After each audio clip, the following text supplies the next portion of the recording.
All right, I want to move on from that one though, guys. Unless you guys have something you really want to add, I got another angle I want to get to here from Smackdown. Let's jump back to WWE and let's go to Friday night, July 12th, which was last night as we're recording.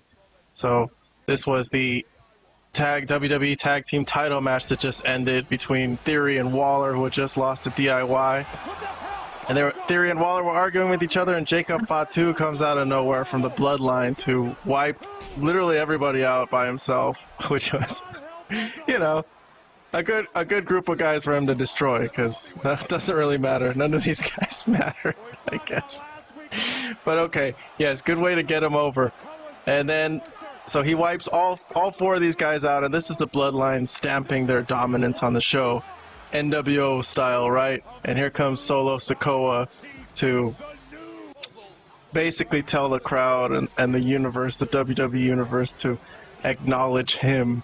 And he calls out Cody Rhodes to also acknowledge him. Cody comes out by himself to face four of these members of the Samoan Anoa'i family. And he does announce that they have SummerSlam match with Solo Sikoa coming up. That's official. So that's going to happen. Yeah. But he does want to fight tonight, and I guess Randy Orton said he'd have Cody's back, but he's not here right now. Comes in a bit, but in the beginning here, it's going to be a 1-on-4 fight. And I guess KO's not there. I guess KO, I don't know if they mentioned something about him, but they did. They did.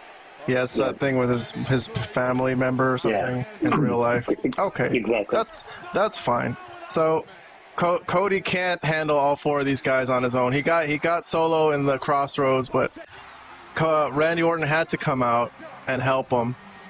But Randy does kind of clear house a little bit, but there's a second word, Cody here. He's checking on Cody, and he's going to get attacked too, and this is going to be a night where the Bloodline reigns supreme and basically destroy these two guys and make them look horrible.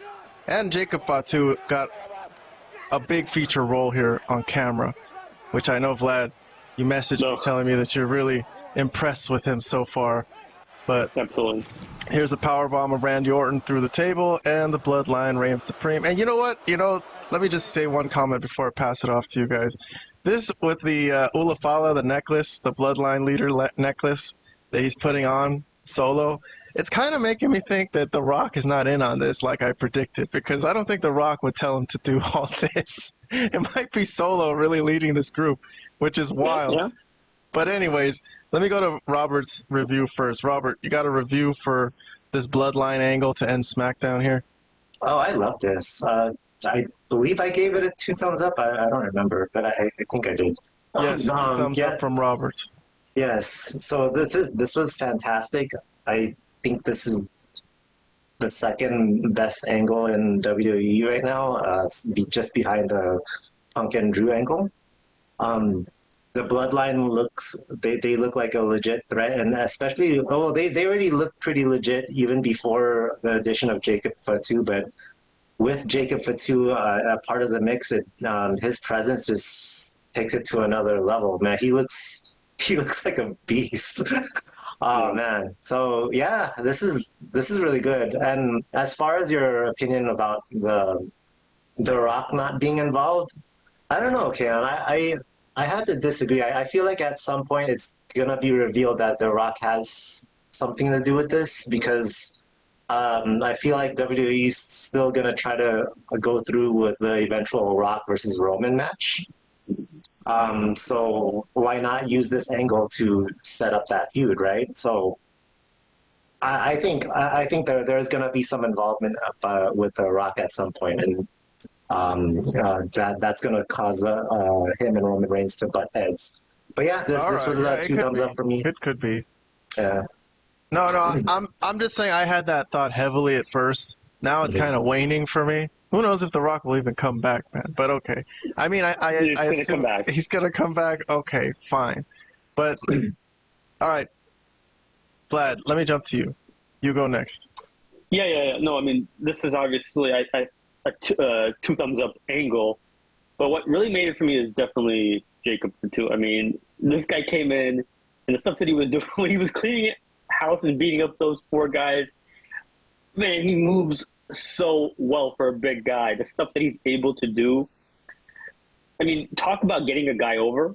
This is how you do it. I mean, a guy that just a couple of weeks ago, nobody that watches WWE TVs, really knew anything about. They didn't know anything about this guy, and all of a sudden he comes in and he just looks amazing from the word go. And here he was just phenomenal. The stuff that he's able to do, the way he's able to just move so quick for a big guy. I mean, so impressive, so amazing.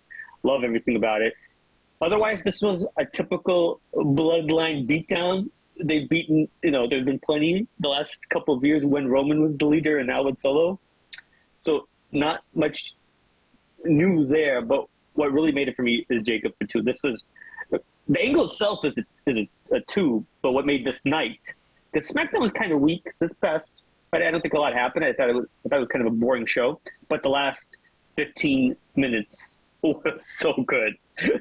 So good. I was like, oh, finally something happened on the show, because I was like starting to think this might be one of the worst SmackDowns in a while, but this saved it. This was a great segment, great angle, and much props to Jacob Fatu, who I've heard a lot about, and I've been waiting to see him on. I would have even taken him on AEW, if just so I could see him on a week-to-week basis. But I'm glad, obviously, that he's in WWE, because he's being put in a top angle right away, working with top guys. Perfection.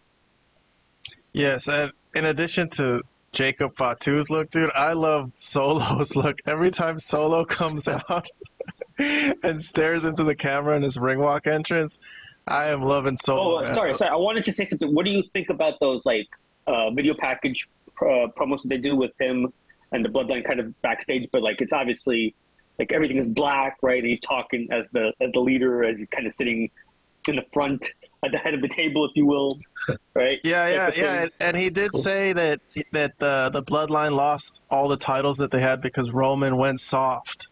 And he was here. He's here to build a new family, and that he wants everyone to acknowledge him. Yeah, I did see that pre-tape package. I thought it was a good pre-tape. Yeah, very good. I don't mind it, and I think. I know. Okay, so. Oh, yeah, sorry, I'll let you go. No, sorry, no. I just wanted to accentuate that I freaking love Solo, man. But go ahead. Yeah, he's been doing really well.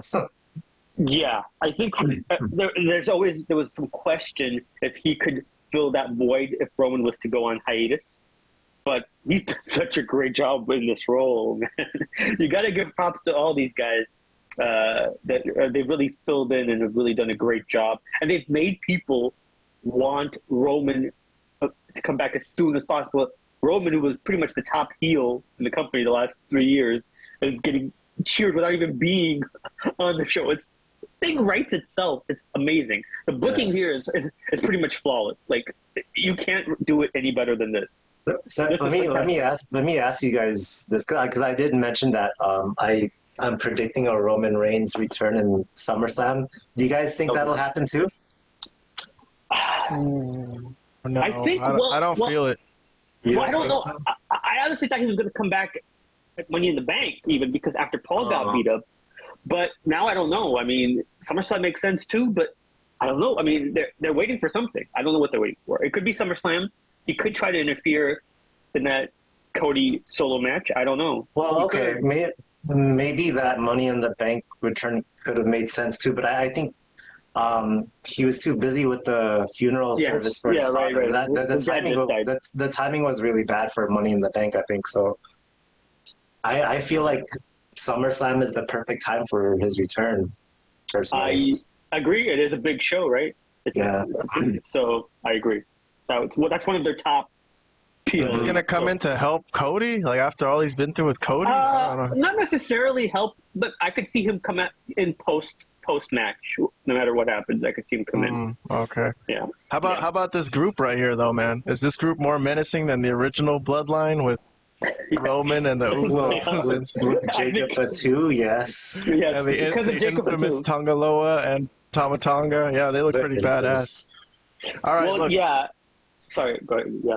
No, I was just going to move on, but go ahead. Give your final thought about it. I was just going to say, I think somebody else mentioned this part, that Paul Heyman was the guy that was in ECW where everybody was like insane and crazy, but even he was afraid of these four guys. He couldn't control these four guys. So yes, they're more menacing than the original Bloodline.